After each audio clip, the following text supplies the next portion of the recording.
베드로전서 5장 7절에서 10절 말씀을 같이 보겠습니다.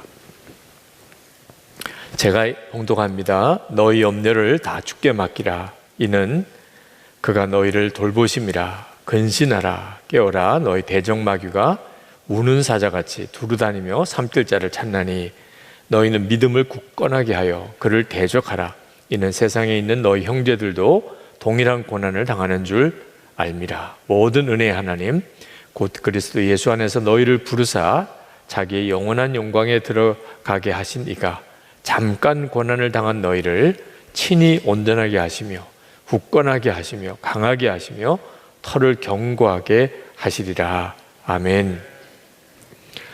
우리 이기지 못하는 시련을 다루는 이제 구체적인 하나하나의 문제를 다룰 때 처음 아주 작아 보이는 이 염려 문제에 대한 말씀을 여러분과 함께 오늘 나누어 해결받기를 원합니다. 염려는 대단히 작은 문제 같지만 실제로 성도들이 겪는 가장 큰 고통스러운 문제입니다. 염려 문제에서 해결되신 분은 아마 없으실 겁니다. 정도의 차이는 있지만 어떤 문제가 탁 벌어지면 우리 마음속에 걱정과 염려가 우리를 탁 사로잡습니다. 우리의 삶을 힘들게 하는 가장 무서운 역사이기도 합니다. 제가 딸을 둘 이제 낳았는데 그 아이들을 어릴 때 보면 병원 가는 걸 그렇게 무서워해요. 그래서 병원 가는 날은 아침 밥을 안 먹는 거예요. 병원 간다고 생각하니까 아침에 안 먹어지는 모양이에요. 근데 병원에 한 번은 데려갔는데 의사 선생님이 이렇게 진찰을 하시고는 오늘은 주사를 안 맞아도 되겠다. 아이가 뭐 얼굴이 얼마나 그렇게 환하게 펴지는지, 주사를 안 맞는 게 저렇게 좋은가? 어른이 되고 나면 주사를 맞고 안 맞고가 뭐가 그렇게 큰 문제입니까? 물론 뭐 주사 맞는 것 자체가 즐거울 사람은 없지만 그러나 따끔하게 한 대 맞으면 끝나는 거죠, 그죠? 그래서 열이 좀 내리고 염증도 가라앉으면 훨씬 좋지요. 여러분 중에는 좀 몸이 안 좋으면 병원에 가서 수액 주사를 일부러 놓아달라고 하는 분들도 있잖아요. 어른이 되고 나니까 주사 같은 건 뭐 그렇게 문제가 안 되죠, 그죠? 병원 가는 것 때문에 그것 때문에 막 밥이 안 먹힐 정도가 되는 분 있습니까? 나중에 기도받고 가시기 바랍니다. 정말 어른은 그런 마음 없잖아요. 근데 어린 아이들은 그게 그렇게 중요한 문제 같아요.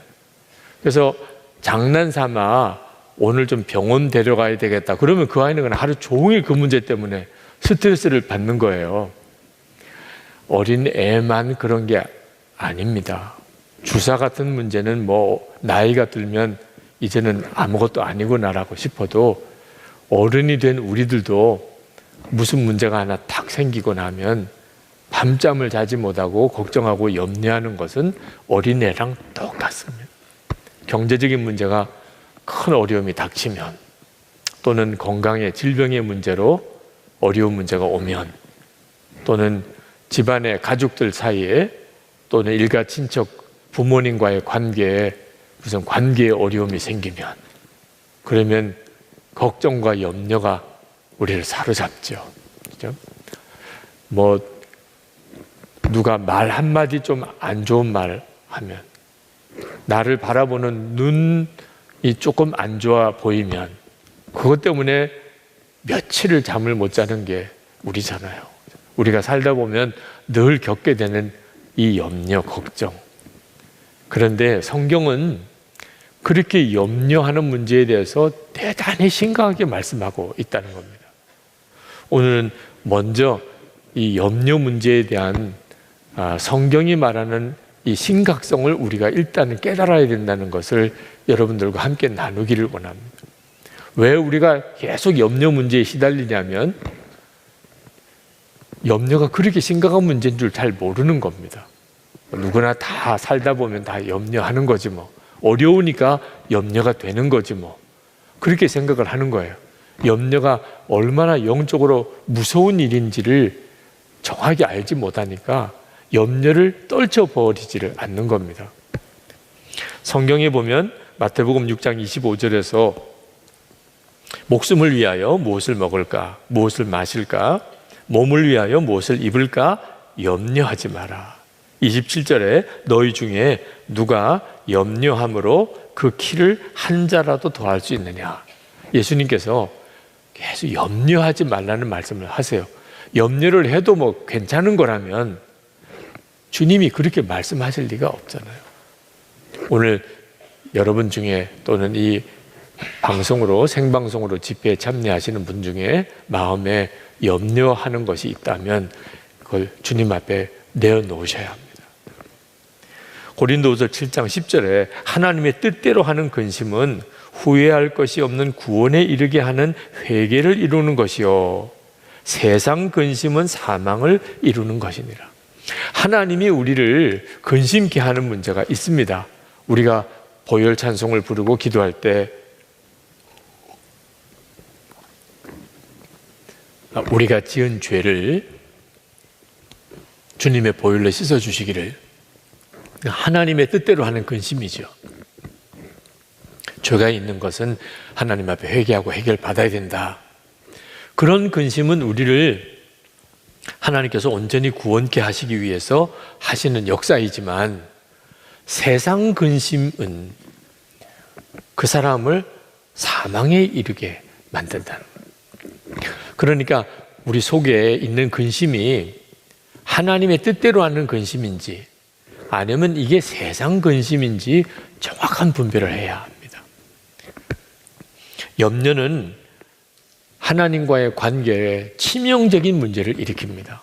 왜냐하면 하나님을 안 믿는다는 고백이기 때문에 그렇습니다. 하나님이 우리에게 염려가 있는 것에 대해서 그토록 하나님께서 경고하시고 말씀하시는 이유는 하나님을 안 믿는다는 뜻이니까요. 그러니까 여러분이 마음에 근심하고 염려가 있다는 것은 나는 하나님 안 믿어요, 이렇게 말하는 거랑 똑같습니다. 만약에 여러분에게 누가 총뿌리를 들여다대고 하나님 안 믿는다고 해라, 그렇게 하면 정말 내가 죽는 한이 있어도 나는 하나님을 부인할 수 없습니다. 여러분이 그렇게 할 사람들이시죠.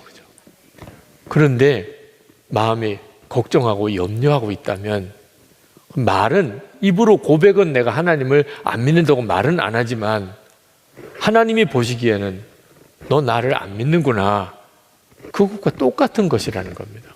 그러니까 염려가 있는 것이 이렇게 문제인 거죠, 하나님과의 관계. 그래서 하나님께서 여호수아가 모세의 뒤를 이어서 이스라엘 백성을 이끌고 이제 가나안 정복을 해야 되는데 여호수아가 겁이 나는 겁니다. 도대체 자기가 모세처럼 할 자신이 없어요. 그리고 이제 가나안 땅 정탐을 하고 왔거든요. 40년 전의 일이지만 그때는 그렇게 마음이 뜨거웠어요. 당장에 들어가면 그 정복할 것 같았어요. 40년 세월이 흐르고 난 다음에 자기도 이제 나이가 많이 들었고, 그리고 광야에서 태어난 젊은 세대들 뿐입니다. 여호수아와 갈렙 두 사람만 출애굽을 실제로 경험한 사람, 나머지는 다 광야에서 태어난 세대들입니다. 그들을 이끌고 가나안 정복을 해야 되는 거예요. 전에는 모세라고 하는 걸출한 영적인 지도자가 있었습니다. 그렇지만 이제는 자기가 그걸 해야 되는 거예요. 얼마나 무서웠는지. 근데 그때 하나님께서 여호수아에게 임하십니다. 여호수아에게 하나님 말씀하시기를, 여호수아 1장 6절부터 9절까지 보면 강하고 담대하라는 말씀을 3번이나 거듭하십니다. 강하고 담대하라. 너는 내가 그들의 조상에게 맹세하여 그들에게 주리라 한 땅을 이 백성에게 차지하게 하리라. 7절에 오직 강하고 극히 담대하여 나의 종 모세가 내게 명령한 그 율법을 다 지켜 행하고 우로나 좌로나 치우치지 말라. 그러면 어디로 가든지 형통하리니 이 율법책을 내 입에서 떠나지 말게 하며 주야로 그것을 묵상하여 그 안에 기록된 대로 다 지켜 행하라. 그리하면 내 길이 평탄하게 될 것이며 내가 형통하리라. 9절에 내가 내게 명령한 것이 아니냐. 강하고 담대하라. 두려워하지 말며 놀라지 말라. 내가 어디로 가든지 내 하나님 여호와가 너와 함께 하느니라 하시니라. 우리에게도 똑같이 하시고 계세요. 걱정하고 염려하면 어떻게 먹고 살지, 어떻게 애들 길을 가르치지, 내가 또 제 앞길은 어떻게 헤쳐나가지.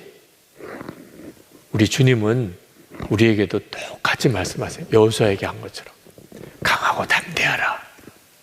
우리 속에 염려가 일어나는 것, 염려가 내 마음을 사로잡고 있는 것을 하나님이 그렇게 싫어하세요.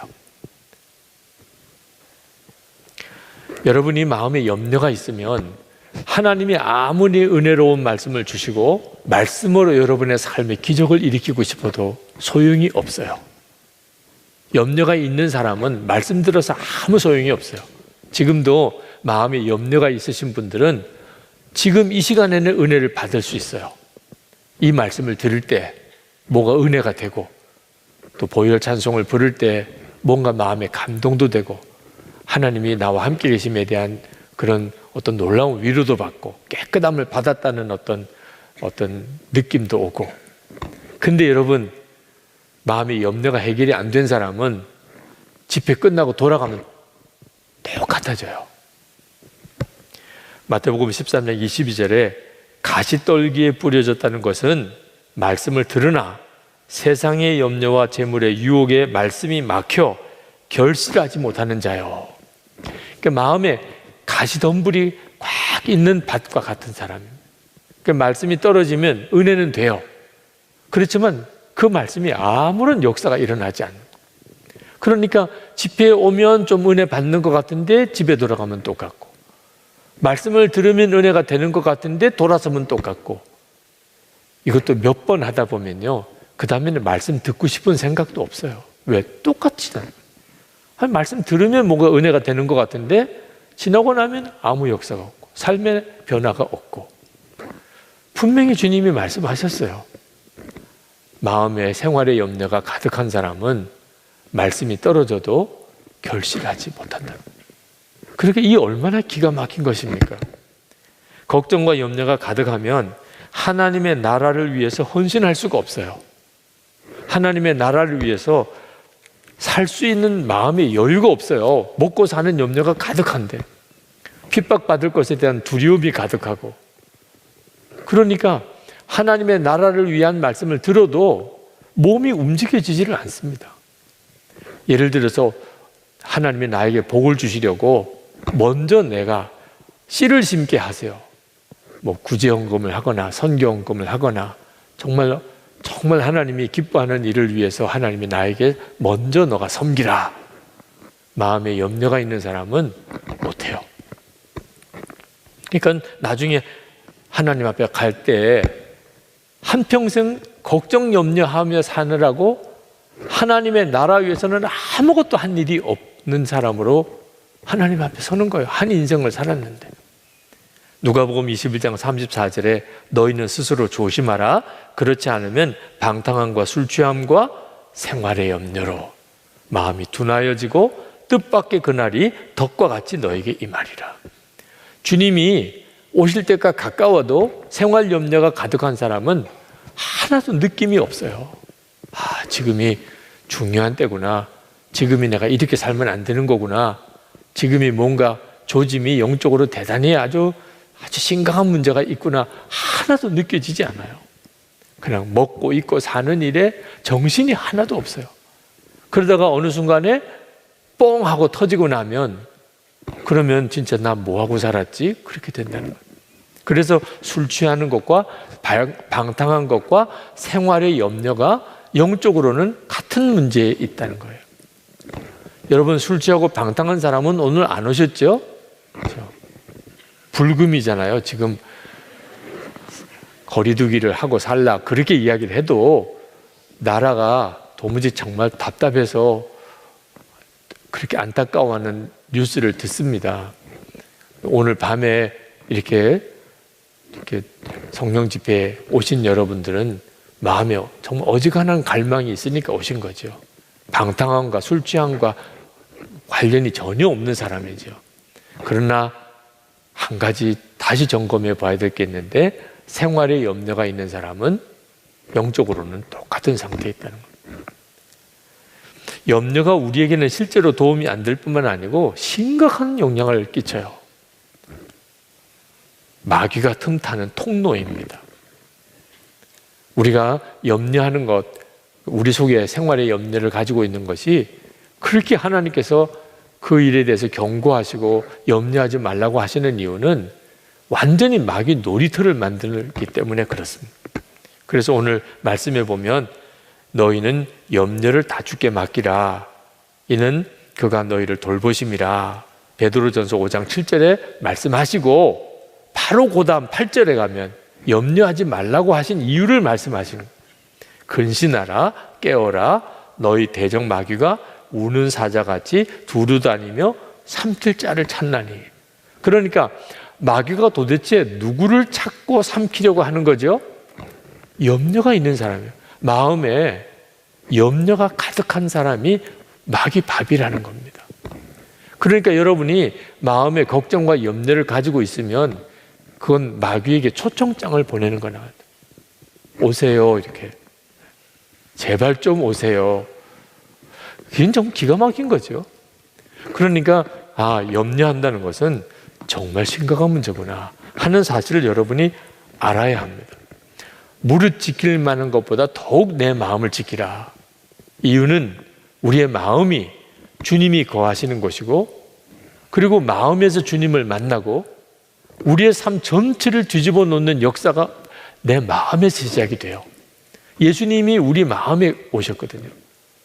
그런데 마귀가 마음을 먼저 점령해 버린 거예요. 뭐로? 생활 염려로, 걱정과 근심으로 내 마음을 먼저 사로잡아 버려요. 우리의 마음이요 얼마나 작은지. 그래서 두 마음도 품기가 어려워요.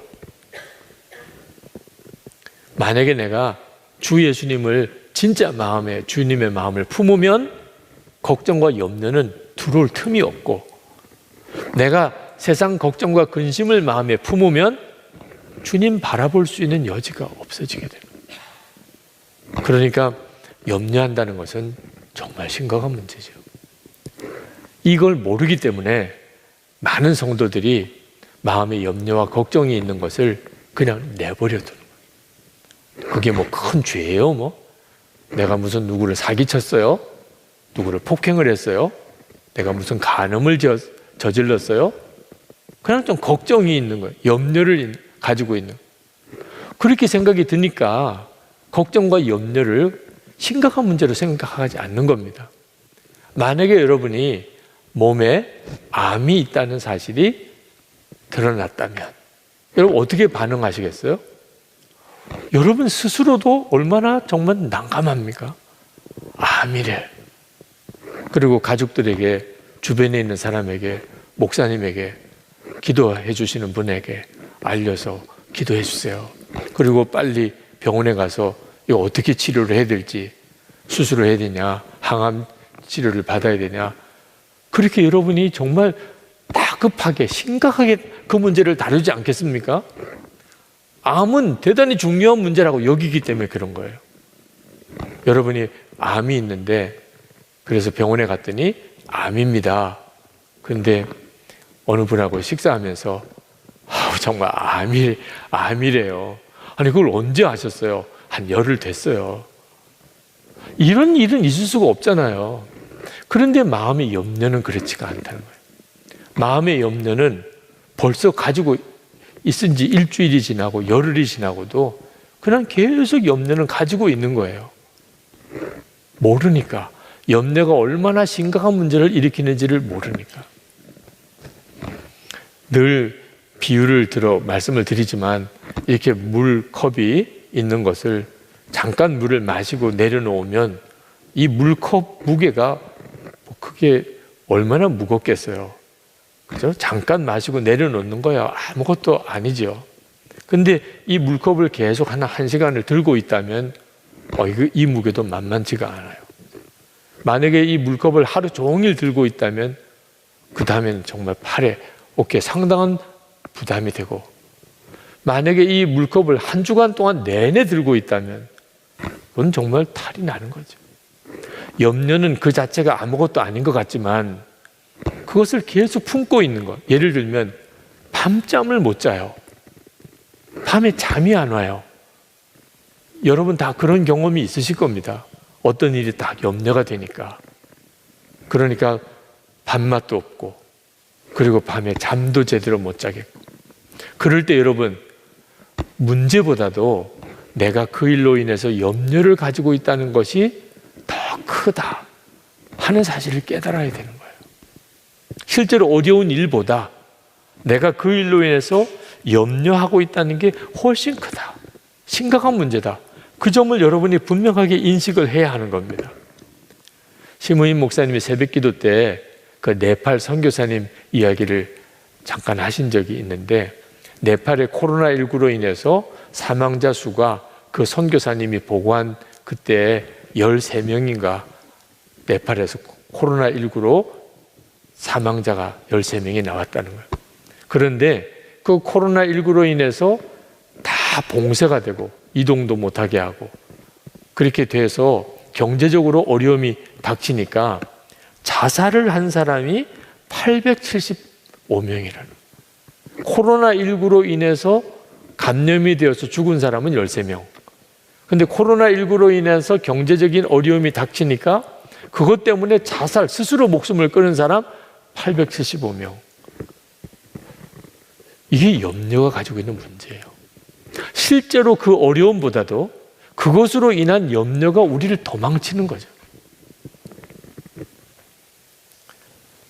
선한목자교회 목회를 하다 보면 염려할 일들이 굉장히 많습니다. 선한목자교회 담임자가 되어 보면 이제 뭐 교회 안에서 일어나는 일, 교우들이 일어나는 문제, 우리 목사님들 또 우리 교회에 있는 모든 직원들, 뭐 교회 안에서 일어나고 있는 여러 가지 처리해야 될 문제, 또 교육관 건축 문제, 뭐 관련된 일이 엄청나게 많아요. 그러니까 이런 문제들 속에 염려거리는 얼마나 많겠어요. 저에게 있어서 이건 대단히 심각한 문제죠. 만약에 염려를 제가 끌어안기 시작하면 아마 저는 다른 어떤 문제보다도 염려로 인해서 먼저 무너지게 될 겁니다. 여러분 안에 혹시 이게 지금 있는 어떤 염려가 벌써 이게 한 달도 가고 두 달도 가고 밤에 깊은 잠을 자지 못하게 하고 식욕을 잃어버리게 하고, 만약에 그렇게 여러분 속에 역사하고 있다면 오늘 주여 제가 이 염려를 해결하기 원합니다. 여러분은 참 놀라운 믿음을 가지고 있습니다. 하나님은 살아계시고 하나님은 사랑의 하나님이시고 하나님은 나의 아버지시고 예수님은 나 위해 십자가에 죽으셨고 지금도 성령으로 주님은 내 안에 거하시고 나와 동행하시고, 여러분 이게 얼마나 엄청난 믿음이에요. 그런데 동시에 염려는 가지고 있어요. 그걸 믿는다면서 하나님이 살아계시고 그분이 나의 아버지가 되시고 나를 사랑하시고 예수님은 나 위해 죽으시고 그 주님이 나와 함께 계시고 나와 동행하시고 계시다. 이걸 분명히 믿으면서도 동시에 내가 지금 살면서 부딪히는 경제적인 문제, 건강의 문제, 관계 문제, 그로 인한 염려를 계속 끌어안고 있어요. 이건 말이 안 되는 거구나. 내가 진짜 뭐가 심각하게 속고 있는 거구나. 이것부터 해결을 해야 되는 거구나. 하나님, 어떤 어려운 일이 생겼어요. 이 문제, 그것 때문에 무너지는 게 아니라니까요. 성도는 어려운 문제가 있어서 무너지는 게 아닙니다. 재정 문제, 건강 문제, 뭐 관계 문제, 실직의 문제, 무슨 자녀들의 문제, 그래서 무너지는 게 아니고 믿음이 바로 서지 못해서 무너지는 거예요. 염려로 일단 마음이 먼저 꺾어지니까 하나님이 도와주고 싶어도 해결이 안 되는 거예요. 말씀을 주셔도 받아들여지지가 않는 겁니다. 내 마음속에 염려가 있으면. 그래서 주님이 베드로 사도가 우리에게 답을 주신 것이 염려를 주님께 맡기라고 하는 거예요. 주님께 맡겨. 여러분 중에는 맡겨줘야 맡기죠, 이런 분도 있을 수 있을 거예요. 예수를 믿었는데 그렇다고 해서 염려가 맡겨지지 않으면 그것도 현실적인 문제잖아요. 근데 생각을 조금 바꾸실 필요가 있는 게, 맡겨지니까 맡기라고 했을 거 아니겠어요? 그죠? 안 맡겨지는데 염려를 주께 맡겨버리라 하셨겠습니까? 그러니까 먼저 믿음으로 먼저 취해야 돼요. 아, 맡겨지는 거구나. 주께 내 염려를 주께 맡겨버리라. 아, 그 말은 염려를 주님께 맡길 수가 있는 거구나. 내가 예수님을 믿었는데, 아, 염려를 주님께 맡길 수가 있는 거구나. 여러분이 그 사실을 믿어야 돼요. 그리고 실제로 우리가 그 분명한 체험을 하고 있어요. 여러분 중에 구원의 확신을 가지고 있는 사람, 나는 구원 받았어, 정말 믿어지는 사람, 나는 하나님의 자녀가 되었고 모든 죄 사함을 받았고 내 속에는 영생이 있어, 이게 믿어지는 사람, 이런 사람을 구원의 확신이 있다고 그러죠. 구원의 확신이 있다는 말은 무슨 뜻이에요? 구원받는 데 있어서 더 이상 염려가 안 된다, 이런 말입니다. 염려가 안 되니까 얼마나 편안해요. 당신은 하나님의 자녀입니까? 안 믿어지는 사람도 있어요. 그 사람은 불안하죠.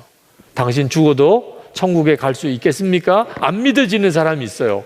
그 사람은 얼마나 불안해요. 그런데 믿어지는 사람은 더 이상 염려 안 한다는 말이에요. 더 이상. 그러니 여러분이 예수님을 믿고 염려에서 완전히 벗어나는 경험을 하고 있는 거예요. 구원의 확신 문제. 아, 이렇게 되는 거구나. 그런데 구원의 확신만 염려하지 않게 되는 게 아닌 겁니다. 여러분의 삶의 모든 영역에서 주님은 염려하지 마라. 염려를 주께 맡겨버리라. 그러니까 아, 이것도 되는 거구나. 여러분이 확신해야 돼요. 어느 전도사님 그 세미나 때 갔더니 이제 개인적인 질문을 하시는 분이 계셨는데, 제가 이제 목회를 시작을 하는데 앞으로 이제 목사도 돼야 되고 나도 정말 목회를 잘할 수 있을지 마음에 여러 가지 걱정이 됩니다. 그래서 목사님, 좋은 목사가 되려면 뭘 준비해야 됩니까? 그렇게 저에게 묻더라고요. 그럼 뭐 여러 가지 이야기 드릴 수 있지만 그때 그 전도사님을 보니까 마음에 내가 좋은 목사가 될 수 있을까? 나도 교회를 이렇게 맡아서 섬길 수 있는 기회를 받을 수 있을까? 그 문제에 대해서 염려하고 계신 거예요. 그래서 제가 그 전도사님께 그렇게 말씀을 드렸어요. 전도사님, 좋은 목사가 되기 위해서 성실한 준비를 하셔야 됩니다. 그러나 그것보다도 더 먼저 해야 될 일은 전도사님 마음에 앞으로 내가 좋은 목사가 될까? 나도 교회를 담임할 수 있을까? 걱정하지 않는 믿음을 주님께 구하세요. 아니, 주님을 믿고 나를 부르시는 하나님을 믿으면 하나님이 나에게 일을 맡기실 것이라. 그 당연히 믿는 거죠. 뭐 열심히 준비하고 좋은 목사가 되기 위한 준비를 해야 되는 것은 맞지만 무엇은 안 해요? 걱정은 안 해요. 주님이 하실 것이니까. 만약에 주님이 그렇게 해주실 것이 안 믿어지면 목회를 왜 해요? 나를 부르신 분도 주님이시고 나를 쓰실 분도 주님이시고 그게 너무 당연한 거잖아요. 그게 믿어져야 됩니다. 걱정하지 않는 믿음. 그게 지금 전도사님에게는 가장 중요한 준비인 것 같습니다. 여러분에게도 마찬가지입니다. 염려하지 않는 믿음, 염려를 주님께 맡길 수 있다. 주님이 다 맡아주신다. 그 점에 대한 믿음을 분명하게 가지셔야 돼요. 여러분이 그 믿음을 가지고 여러분과 함께 계시는 주님을 바라보기 시작하면, 그러면 여러분 안에 정말 놀라운 역사가 일어납니다. 무슨 문제가 있든지 간에, 그게 얼마나 많은지 간에 여러분 속에 하나님이 다 알고 계시다. 지금 내가 부딪혀 있는 문제, 그게 또 얼마나 많은지 하나님이 다 알고 계세요. 그리고 주님은 이미 내 안에 오셔서 나와 동행하고 계세요. 그러니 주님은 능히 이 문제를 다 이기게 해주실 거예요. 그 사실이 믿어지는 역사가 일어나요. 그러니까 믿음이, 염려가 없어지는 거예요. 염려를 없애려고 해서 없어지지 않습니다. 염려하지 말아야 돼. 염려하지 말아야 돼. 그러느라고 염려가 하나 더 생겼어요. 돈도 염려고, 건강도 염려고, 부부 사이에도 염려고, 애들도 문제고. 그렇게 염려하는 또 그 염려가 또 문제고. 이건 정말 딜레마죠. 염려는 어떻게 없어지나? 염려는 내 마음의 생각이 염려 쪽에 가득 채워지지 않고 내 마음의 생각이 오직 주님으로만 가득할 때 없어지는 거예요. 우리는 두 가지가 내 마음속에 가득 찰 수가 없어요. 염려로 가득 차든지 주님으로 가득 차든지. 암 환자이신 분을 위해서 기도할 때 그렇게 부탁을 드렸어요. 얼굴이 그냥 흑빛이에요. 10년 만에 암이 재발이 되셨어요. 아주 젊은 집사님이신데 그러니 얼굴이 흑빛이 될 만도 하죠. 근데 그 집사님 이야기 듣고 참 마음이 안타까웠어요. 하나님 앞에 지난 10년 동안 계속 회개하며 살았다. 내가 왜 이런 병이 걸렸을까? 내가 죄가 많아서 그랬나 봐. 그래서 하나님 회개하고 그렇게 살았대요.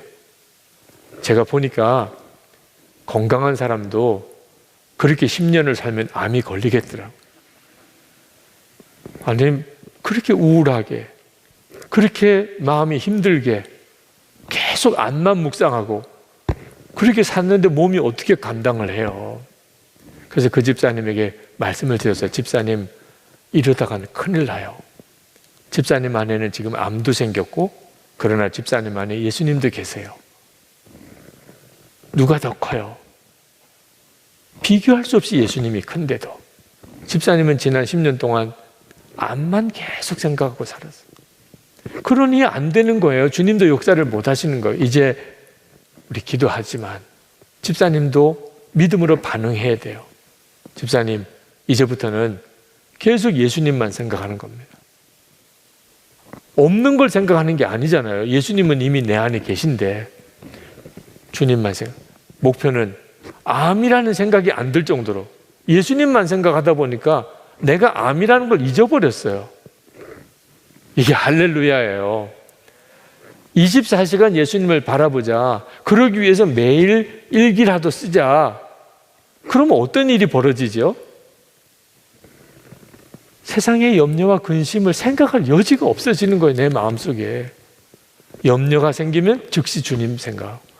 또 내가 염려에 사로잡히면 또 주님 생각하고. 그냥 입으로라도 주님을 부르고 주여, 주님. 어떤 일이 벌어지죠? 비로소 염려가 주께 맡겨버려지는 거예요. 그게 바로 염려를 주님께 맡기는 거예요.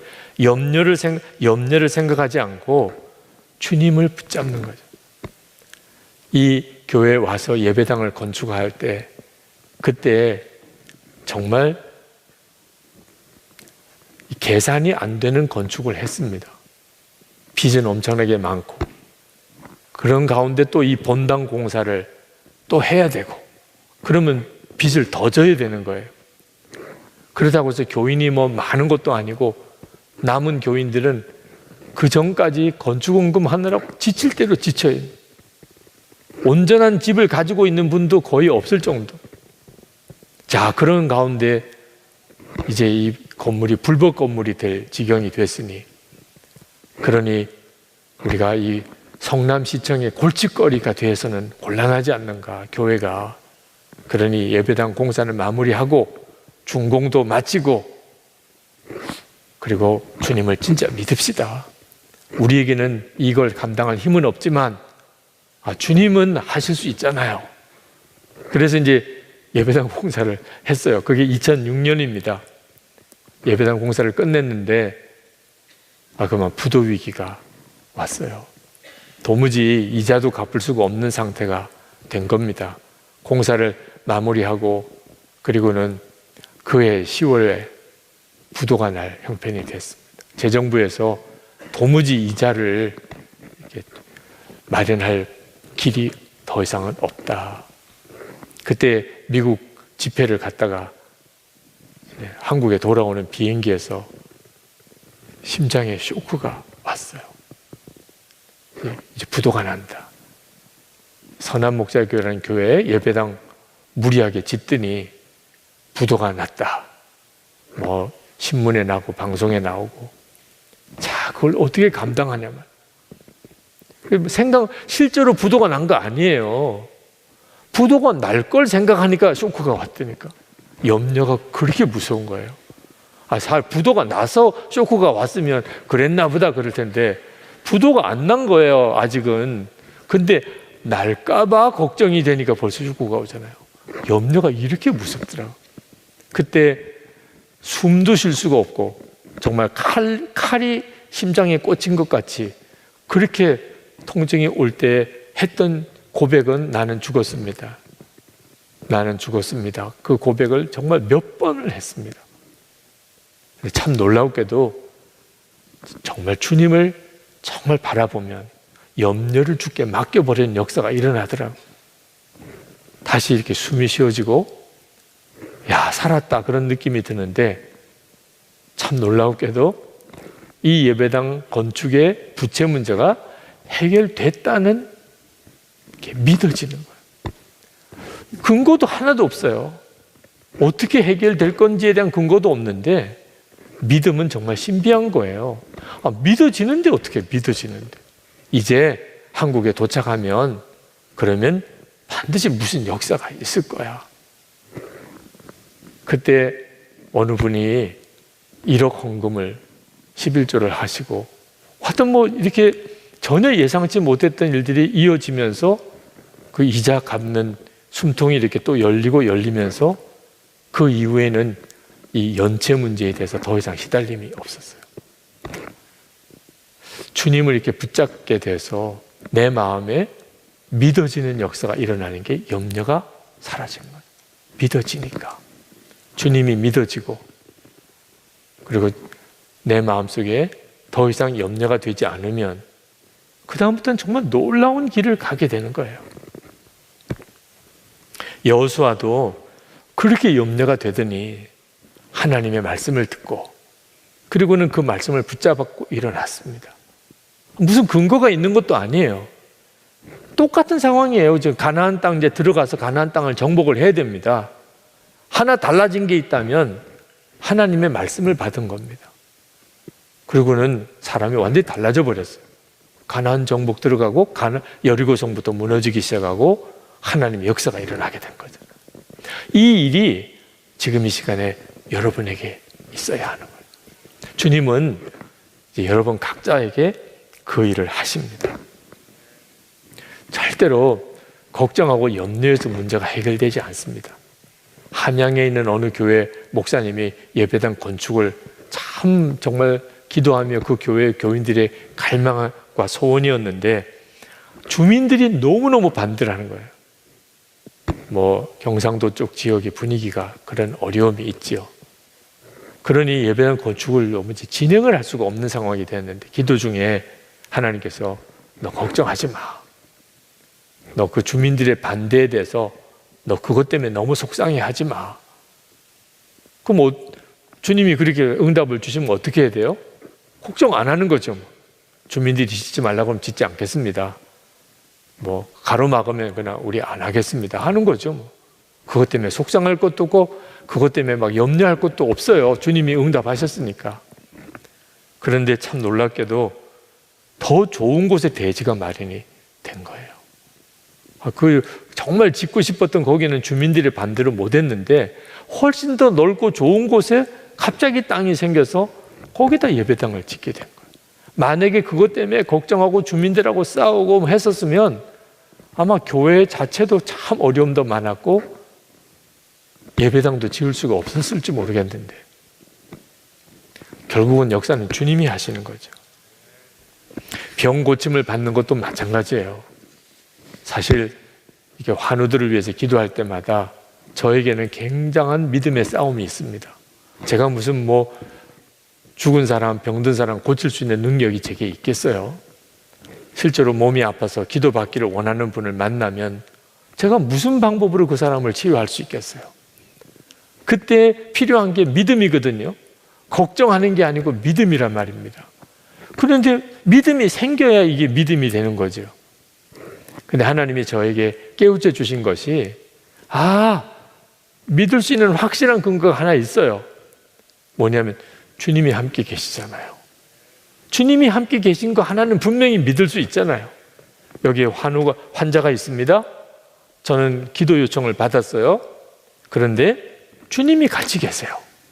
저는 그 환자의 병이 고침을 받을 것이라는 믿음은 없어요. 어떤 경우는 기적적으로 고침을 받을 수도 있고 어떤 경우는 안 고쳐질 수도 있는 거죠. 그렇지만 한 가지 분명한 거는 주님이 함께 계신 거예요. 제 안에 분명히 계시고 그 환우에게도 있어요. 그러면 충분하지요, 뭐. 그래서 마음속에 이 병이 고침 받을까? 내가 기도해도 될까? 그런 마음의 염려가 없어져요.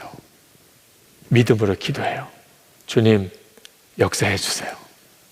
분명히 성경에 주님이 우리에게 우리의 질병을 예수님이 짊어지셨다고 말씀하셨어요. 마태복음 8장 17절에 이는 선지자 이사야를 통하여 하신 말씀에 우리의 연약한 것을 친히 담당하시고 병을 짊어지셨도다 함을 이루려 하심이더라. 여러분, 병원에 갔는데 정말 그 병에 대해서 탁월한 의사예요. 그 사람이 그 의사가 그 병을 그동안에 얼마나 많은 환자들을 고쳤는지 몰라. 그런 의사와 어떻게 연결이 됐어요. 그분이 내 주치의가 됐어요. 그러면 여러분 마음이 어떠세요? 얼마나 편안해요. 우리나라에서 최고 권위자인 사람이 내 주치의야, 담당 의사가 됐어. 그때 오는 마음이 병은 있지만 염려는 이제 없어졌죠. 그렇죠? 세상의 명의를 만나도 그렇다면 예수님을 정말 믿게 되면 병은 있지만 마음의 염려는 떠나는 것이 그게 이상한 일입니까? 그래서 우리가 하나님 앞에 나와서 질병을 놓고 기도할 때도 주님이 우리의 마음에 먼저 평안을 주시고 그리고 내 믿음이 너를 고쳤느니라 그렇게 말씀하십니다. 베드로전서 5장 10절 모든 은혜의 하나님 곧 그리스도 안에서 너희를 부르사 자기의 영원한 영광에 들어가게 하시니가 잠깐 고난을 당한 너희를 친히 온전하게 하시며 굳건하게 하시며 강하게 하시며 터를 견고하게 하시리라. 우리가 바라보는 예수님이 우리 가운데 먼저 역사하시는 것이 우리를 온전하게 하고 굳건하게 하고 강하게 하고 터를 견고하게 하시는, 내 속에 염려와 걱정이 떠나게 하시는, 그래서 평강이 오는 겁니다. 오늘도 주께서 그 일을 하실 걸 믿습니다. 그러나 평강이 임하는 것도 엄청난 일이에요. 염려에 시달려 보신 분들은 더 이상 염려가 안 되는 게 기적이죠. 그러나 거기서 끝나는 게 아니고 감사까지 가야 그게 진짜 해결받은 겁니다. 염려가 안 돼서 이제 마음이 편안하다. 아직은 끝은 아닙니다. 그것도 놀라운 일이지만 어디까지 가야 끝이에요? 감사. 하나님 너무 감사해요. 어려움이 많이 생겼습니다. 경제적으로, 재정적으로, 가정 문제 또는 건강의 문제, 여러 가지 많은 어려운 문제가 생겼는데 내가 주님을 바라보다가 내 마음속에 염려가 사라지고 오히려 찬양과 감사가 나왔어요. 그러면 정말 온전하게 된 거예요. 굳건하게, 강하게 하시고 터를 견고하게 세우신 것입니다. 그래서 하나님의 역사예요. 이제 우리 찬양하고 기도하실 때 주님이 우리를 어떻게 이끌어 가실지에 대해서 말씀을 주신 겁니다.